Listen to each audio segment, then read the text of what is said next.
Saan sinabing inilagay ang kayamanang ito, ang liwanag na nakakakilala sa kaluwalhatian ng Diyos sa mukha ni Hesukristo?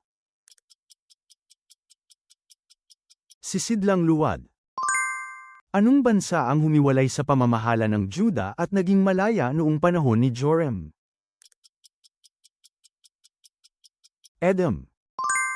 Sino ang nakipagbuno kay Jacob sa may ilog Jabbok noong gabing bago siya nakipagkasundo sa kapatid niyang si Esau? Ang anghel ng Diyos. Gaano kaliit ang ulap na nakita ni Elias sa tuktok ng bundok Carmel? Kasing laki ng palad ng tao. Kung ang isang asawang lalaking di sumasampalataya ay nagnanais na tumira kasama ang kanyang asawa, ano ang sinabi sa babae na huwag gawin? Huwag siyang iwan. Inilabas na ang Biblia sa Salita App.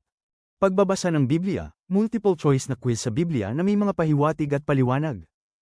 Pagsasaulo ng Biblia at Havruta Family Devotion. Maaari mo itong i-install sa pamamagitan ng pag-click sa link ng profile ng channel.